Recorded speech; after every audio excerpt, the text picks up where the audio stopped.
Hello everyone की for learning में आपका स्वागत है। और इस वीडियो में जो हम क्वेश्चन सॉल्व करें वो है class 9th exercise number 6.3 question number 6। The question is in the figure the side QR of triangle PQR is produced to a point S if the bisectors of angle PQR and angle PRS meet at point T then prove that angle QTR is equal to 1/2 of angle QPR। तो question में कहा है कि जो आपको given figure है, हालांकि मैंने इसे पूरा अभी नहीं बनाया है, इसके अकॉर्डिंग मैं इसे पूरा करते जाऊंगा। तो क्वेश्चन में कहा है the side QR of triangle PQR is produced two point S। कहते हैं कि जो ट्राइंगल PQR है, PQR इस ट्राइंगल की जो साइड QR है उसे प्रोड्यूस किया गया S तक। तो QR जो है इसे प्रोड्यूस करना है S तक, ठीक है। तो QR साइड इसे प्रोड्यूस कर दिया S तक, ठीक। और फिर कहा कि if the bisectors of angle PQR and angle PRS meet at point T की, फिर कहते हैं कि एंगल PQR इसका एक बाइसेक्टर, तो बाइसेक्टर मतलब एंगल बाइसेक्टर इस तरह से जाता है, और एंगल PRS इसका एक एंगल बाइसेक्टर यानी यहां से इसे बिल्कुल बराबर दो एंगल्स में बांटते हुए इस तरह से जाता है।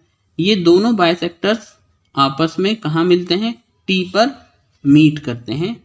तो फिर प्रूव कीजिए कि angle QTR is half of angle QPR। Angle QTR यानी this angle is half of angle QPR this angle, ये हमें प्रूव करना है, ठीक है। सबसे पहले गिवन लिखे, तो गिवन में क्या क्या है? गिवन में आपको फिगर दे रखा है, ठीक है। और साथ ही ये लिख दीजिए कि इसमें QT क्या है? QT बाइसेक्ट करता है, बाइसेक्ट्स एंगल PQR। और दूसरी चीज RT बाइसेक्ट करता है इस एंगल को, PRS को। RT बाइसेक्ट्स एंगल PRS, ठीक है। ये हमें गिवन है। अब टू प्रूव क्या करना है हमको? हमें जो प्रूव करना है वो है ये angle QTR is equal to half of angle QPR, ठीक है। देखिए यहां से शुरू करें प्रूव। तो देखिए ये और ये एंगल इक्वल है क्योंकि ये इसका बाइसेक्टर है। सबसे पहले तो मैंने इसे 1 मान लिया और इसे 2 मान लिया, ठीक है। इसी तरह से ये दोनों भी बराबर हैं क्योंकि ये बाइसेक्टर है, तो इसे 3 और इसे 4 ले लिया। तो सबसे पहले तो मैं यही लिख देता हूं, angle 1 is equal to angle 2। It is because जिसे मैंने फर्स्ट ले लिया, ये फर्स्ट है, और इसका जो रीजन है वो है कि QT बाइसेक्ट करता है एंगल PQR को। QT बाइसेक्ट एंगल PQR, ठीक है। इसी तरह से 3 और 4 के लिए कर लें, तो angle 3 is equal to angle 3 is equal to angle 4। इसको हमने क्या ले लिया? सेकंड ले लिया। और इसका रीजन क्या है? क्योंकि RT बाइसेक्ट करता है इस एंगल को, RT बाइसेक्ट एंगल PRS, ठीक है। अब जहां जरूरत पड़ेगी हम वहां इसे यूज करेंगे। देखिए इसमें जो मेन चीज है ध्यान रखने वाली वो ये है कि पहले आपको ये वाला ट्राइंगल जो है इसके लिए एक्सटीरियर एंगल, और फिर एक बार ये वाला जो ट्राइंगल है इसके लिए एक्सटीरियर एंगल प्रॉपर्टी का यूज करना है, ठीक है। तो देखिए कैसे करना है। पहले हमने लिया इन ट्राइंगल PQR। तो मैं इसे अलग से बना दूं ताकि बेहतर समझ आए। तो अगर मैं इसे ऐसे बना दूं, ठीक है, तो यहां पर है हमारा P, यहां है Q, और यहां है R, और यहां है S, ठीक है। तो अगर इसे देखें तो यहां पर दो एंगल्स हैं हमारे जो ऐसे बाइसेक्ट हो रहा है, और यहां पर हमारा एक ये दो एंगल है 3 और 4। तो यहां ये 1 है, यहां पर 2 है, यहां पर ये 3 है, यहां पर 4 है। तो ये पूरा एंगल ये क्या है? इस ट्राइंगल के लिए एक्सटीरियर है, एक्सटीरियर एंगल है। और एक्सटीरियर एंगल जो होता है ट्राइंगल का वो अपने दो इंटीरियर एंगल्स के सम के बराबर होता है, यही एंगल्स एक्सटीरियर एंगल प्रॉपर्टी है। तो इस एंगल और इस एंगल के सम के बराबर ये बाहर का एंगल होगा। तो हम क्या लिख सकते हैं इसमें, angle P R S would be equal to angle इन दोनों का सम। तो एंगल P, ठीक है, और plus angle this, angle PQR, ठीक है, by exterior angle property of triangle. ठीक है, अब देखिए PRS इसके दो भाग हैं 3 और 4, तो इसको हम दो भाग में कन्वर्ट कर दें तो इसे लिख सकते हैं एंगल 3 प्लस एंगल 4। इसी तरह से एंगल P, इसको तो हमने ऐसे ही लिखा, प्लस ये है एंगल PQR। तो PQR ये जो एंगल है इसमें 1 और 2 है, ठीक, तो एंगल 1 प्लस एंगल 2 हमने इसको डिवाइड करके एंगल 1 और एंगल 2 में कन्वर्ट कर लिया। ठीक है, अब देखिए यहाँ क्या प्रूफ किया है कि 1 क्या है 2 के बराबर है, इसके कारण 3 4 के बराबर है।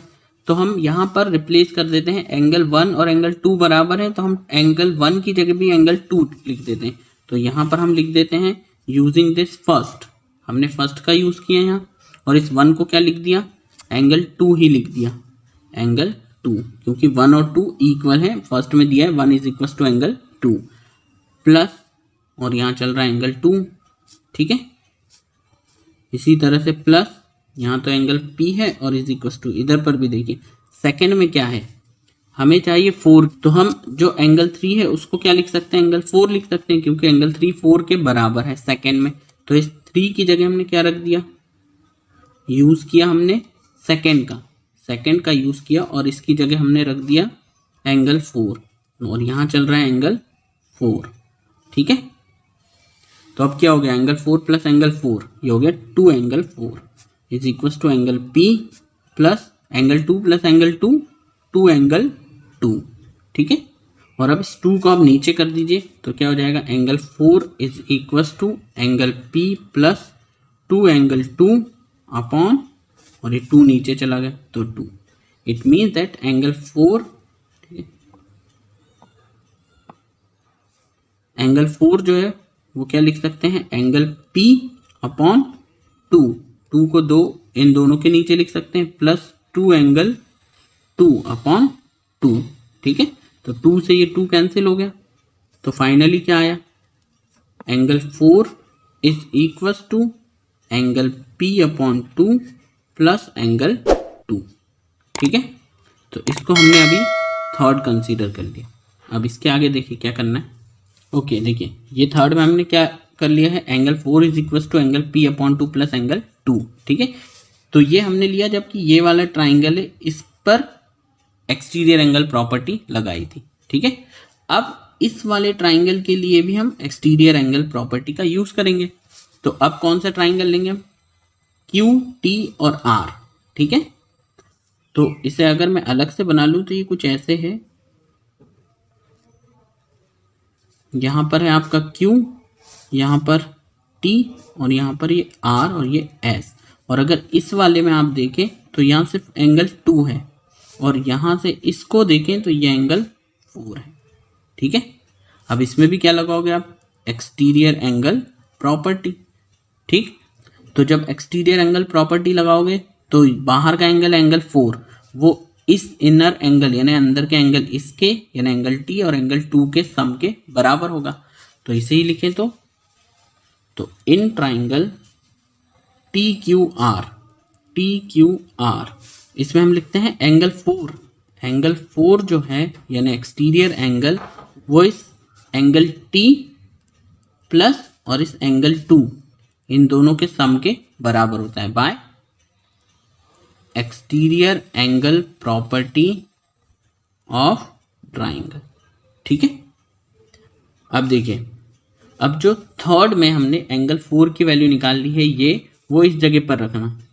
तो ये थर्ड का यूज किया हमने यूजिंग थर्ड, और एंगल 4 की जगह लिख दिया angle P upon 2 plus angle 2 ठीक है, एंगल 4 की जगह ये पूरी वैल्यू यहाँ प्लेस कर दी और इसके आगे चल रहा है एंगल T प्लस एंगल 2, ठीक है। और अब देखिए इक्वल टू के इस तरफ एक एंगल 2 है और एक इस तरफ है, अगर ये उस तरफ भेज देंगे तो ये माइनस का हो जाएगा, तो या तो आप भेज करके से काट दीजिए, यहीं से काट दीजिए।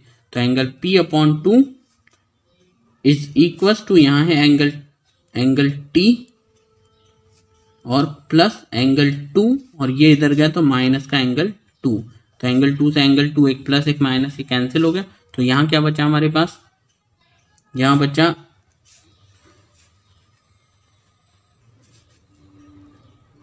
Angle P/2 is equal to यहाँ से बचा एंगल T, ठीक है। और इसे देखें तो यही हमें प्रूव करना था, क्योंकि इसको हम ऐसे लिख सकते हैं जैसे एंगल P है, यहाँ एंगल P है तो मैंने सिर्फ एंगल P लिखा है, इसे अगर हम देखें तो QPR लिख सकते हैं। तो इस एंगल को हम लिख सकते हैं एंगल QPR/2, ठीक है, इज इक्वल टू, और इसी तरह से यहाँ एंगल T है तो T लिखा है, इसकी जगह QTR लिखा जा सकता है इसे, तो इस T को एंगल QTR ये लिख दिया। और देखिए तो यही हमें प्रूव करना था, तो इट मीन्स हमारे पास जो प्रूव करना था वो था एंगल, पहले इसको लिख लिया QTR इस हाफ को हमने लिख लिया 1/2 और इसको लिख लिया एंगल QPR, और यही हमें क्या करना था, प्रूव करना था, ठीक है। तो ये हो गया हमारा प्रूव्ड। होपफुली आपको ये समझ आया होगा। Thank you very much for watching.